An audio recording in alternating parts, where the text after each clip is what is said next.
Good morning, everybody. Welcome to this instantiation of the Health Tech Talk Show, Mike on the Street.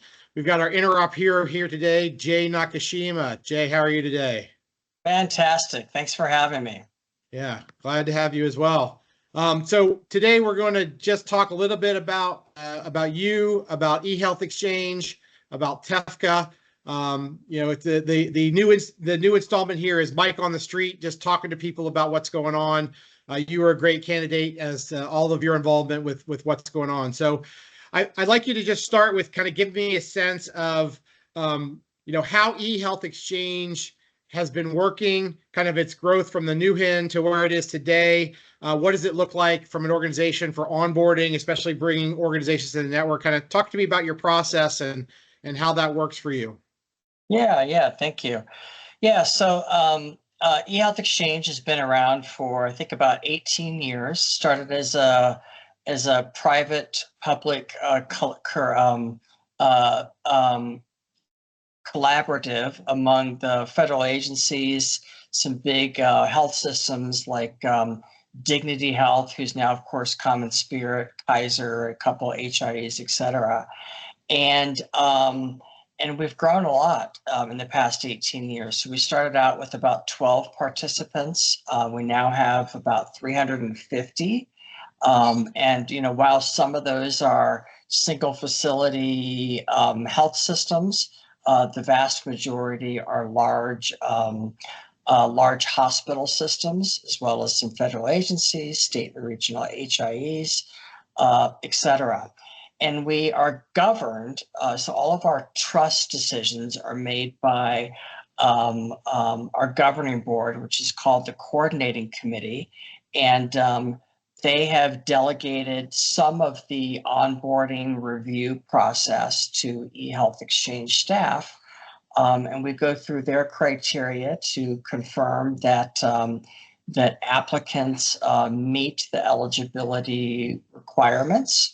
And we ask a bunch of questions, make sure they understand the rules of the road, how data can be used, when you can assert various purposes of use, and so on and so forth. And then we take them to the coordinating committee, and hopefully they can begin exchanging. Sounds like a pretty well thought out program there, Jay. I think that one of the things that we've seen of late is just some discussion around treatment, and the RCE just sent out a questionnaire around that. What are your thoughts about that, and what do you see as maybe some of the reasons, and what does eHealth Exchange think about what was sent out?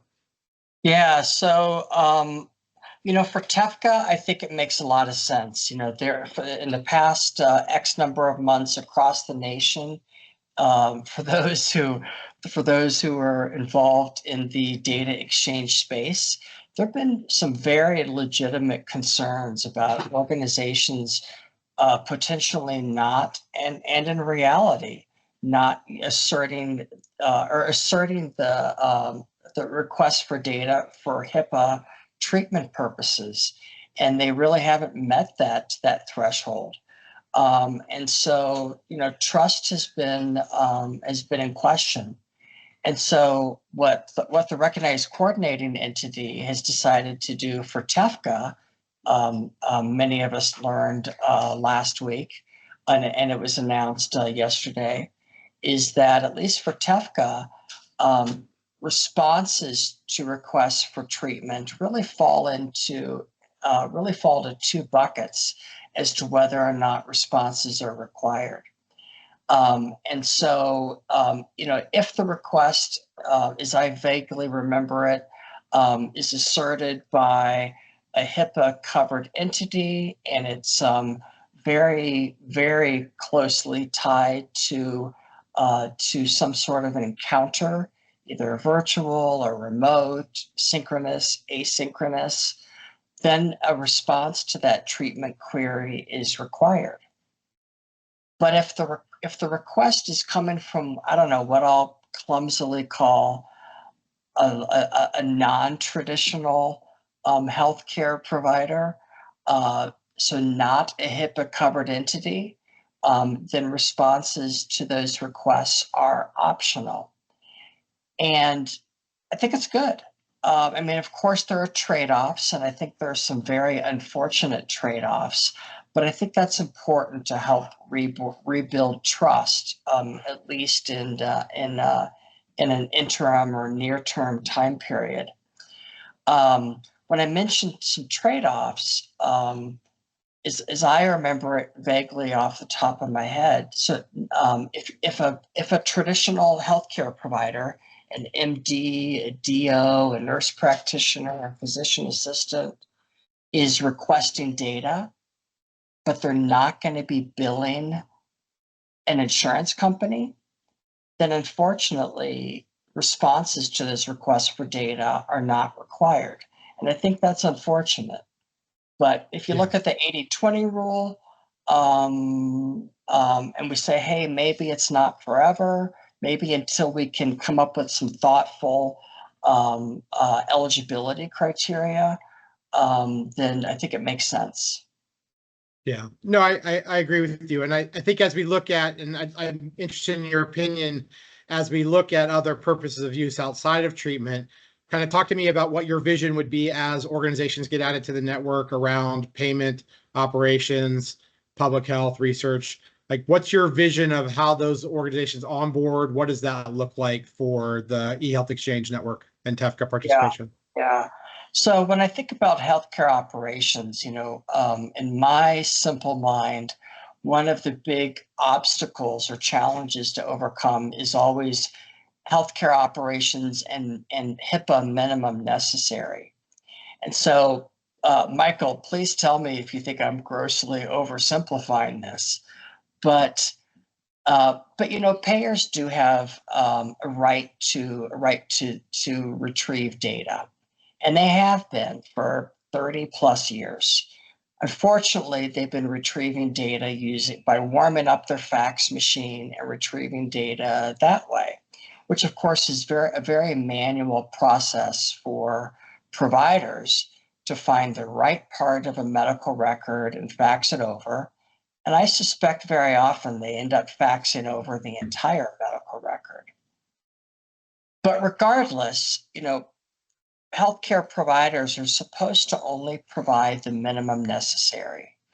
And in a self-service automated world, if it's 2:00 in the afternoon or 2:00 in the morning, very few, if any, IT systems already know what the minimum necessary is. And so I wonder if payers could just say, hey, we a payer paid for a given encounter, let's say July 1st, and we're going to retrieve data for that entire encounter July 1st. Instead, and that way they could retrieve data for an entire encounter and not try to say, hey, I'm looking just for diabetes information, or I'm trying to organize a transition of care, or I'm trying to identify gaps in care. But if they proactively retrieve data for all the encounters for which they have funded, then I think they could take care of their gaps in care efforts, their transition of care efforts, and their disease management efforts. Yeah, and I think Poke any holes in that off the top of your head? Well, I think that and one of the questions I had was that part of the current open network is that any provider on the network can query any other provider because there's a treatment relationship or ostensibly a patient in front of them. I think that the interesting aspect as you add payers or other non-traditional provider organizations to the TEFCA network is trying to figure out how to take that trust across 100 payers when I'm only contracted to work with 10. And I was wondering if the concept of even just having kind of different levels within the network that says, these are payers that I have a contractual relationship with that can access X amount of data.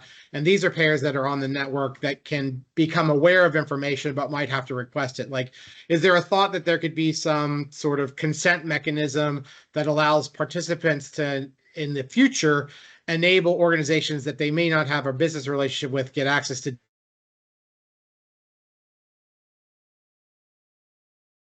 in place to allow for the sender of the information to understand that use and essentially allow it or consent to that happening kind of either real time or near real time. Yeah, I think you're right. I think that might work. I haven't given that particular approach a lot of thought. Another thing is that it appears that payers and providers are in the early stages. UC Davis, eHealth Exchange, some other payers of trying to exchange exclusively via FHIR.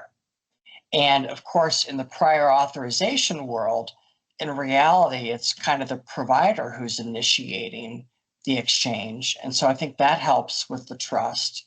And then for healthcare operations, or what people call CDEX, I think that might be a place, like you said, where we could apply that tier-based trust protocol to help out. Yeah. And I think that that's where, looking at the technology and the mechanisms, just because we've done something in the past might not be the way to kind of take these new use cases forward and try to deploy them when we look at, public health and research and some of the other novel use cases that I think will benefit from the network effect of everyone being connected and the security models and the directory services kind of under those underpinnings. Those are the sorts of things that as we move forward are going to be key to making this successful as we expand those purposes of use.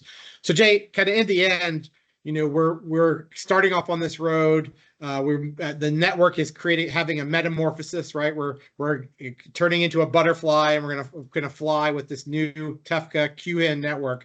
Kind of give me your vision 5 years from now. What does this look like? What does eHealth Exchange look like? What is Jay Nakashima doing in 5 years? How successful is TEFCA, and what would success look like? That's a lot of questions. So boil down to whatever your closing thoughts are. Yeah, well, my number one hope is that the vast majority of the trust concerns of 2023 and 2024 are resolved. And so I do think that we will have tighter policies, tighter eligibility criteria, and more trust, especially for the non-providers and the non-traditional providers. I'm hoping that we can tremendously accelerate the exchange of data for non-treatment purposes, so that we're no longer torturing providers and payers and public health with use of the fax machine. And I'm hoping that this all leads to better patient care and better management of public health. Nice. Well, Jay, I really appreciate you being on the inaugural installation or installment of Mike on the Street, talking to the Interop hero, Jay Nakashima, winner of the Points of Light class award for the Trebuchet Project and all the great work you do. Jay, thank you so much for being here today.